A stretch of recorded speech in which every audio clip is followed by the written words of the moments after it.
नाज़रीन, PP senator जाम महताब डहर MPa Shahryar शहर जी कोशिशुनि सां मरम्मत थियल रेती डहर की रोड आवाम लाइ फ़ाइदेमंद साबित न थी सघियो। नाक़िस मटीरियल इस्तेमाल थियण सबब रोड ठहण शर्ती उखड़ण शुरू थी वियो आहे। उन हवाले सां रिपोर्ट कयो आहे मोहम्मद ज़मान चाचड़।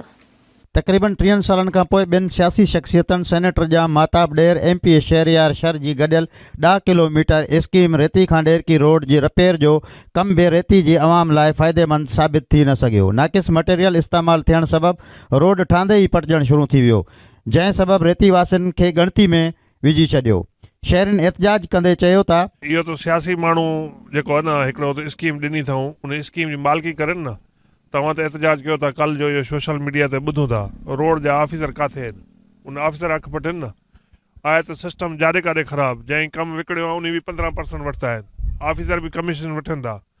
ठेकेदार वीचारो छा करे? उहो वैल में फाथल आहे। माने DC साहिब खे मथां CM सिंध खे ख़ासि करे जाम महताब खे उनखे अख पटणु खपे न। हाणे त निंड वञूं उते, अॻु इलेक्शन अचे थी 23 में, अपील करे सघूं था CM सिंध खे, बिलावल साहिब खे, त बाबा हिन ते नोटिस वठनि। इहा अपील करूं था पिया। डेरकी रोड जो इफ़्तिताह कयोसीं कुझु ॾींहं पहिरें, हाणे उहो रोड ठहियो आहे त जंहिंजो बजरो इन टाइम निकिरे थो पियो, त लेकिन को बि इन टाइम जेका बि असांजा खान आहिनि, वॾेरा आहिनि, जेको उन्हनि जे मुलावस आहिनि, ठीकु आहे, उहो जेको बि शइ आहे हिते जेको आहे ख़र्चु कयो वञे, बहितरीन ख़र्च कयो वञे। इन टाइम जेको बि ख़र्च कयो था कंहिं कम जो कोन। सर असांखे 20 सालनि खां अॻु में जेकी रोड ठही उहा ठही, उन खां बाद में वरी असांखे रोड जेके हाणे मिली आहे, सिर्फ़ु पेरनि जो इशारो थींदो पिया, उन ते टुटी। असां ड्राइवर माण्हू हे सिंध पंजाब जे लाइ रस्तो आहे, पंजाब वारा बि हितूं गुज़र थींदो आहे, खेंजू बरूटो इहे पासा जेका हिते लॻंदा आहिनि। बहरहाल हाणे रोड अहिड़ी क़िस्म जी ठही आहे जेकी कंहिं कम जी बि कोन्हे, न इन में बिजरो इस्तेमालु थियो आहे, न इन में लुक इस्तेमालु थियो आहे। इहा समझ न है त इन में कम थियो छा आहे। रोड के हवाले ये मैं जाब साहब से गुजारिश करूँगा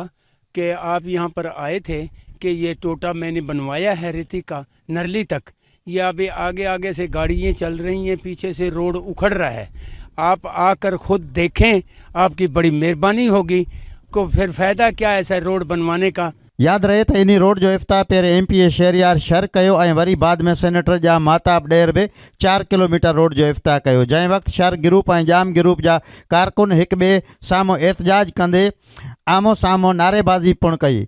इफ्ताह ते रसाकशी कंदड़ सियासी बोतरनि खे घुर्जे त ठहंदड़ नाक़िस मटेरियल इस्तेमालु थियण जो बि नोटिस वठनि, अवाम खे बहितर सहूलियत मुहैया कनि, जीअं अवाम खे बहितर रिलीफ ॾियारे सघनि। कैमरा टीम सां गॾु मोहम्मद ज़मान चाचड़, आवाज़ TV न्यूज़ रेती।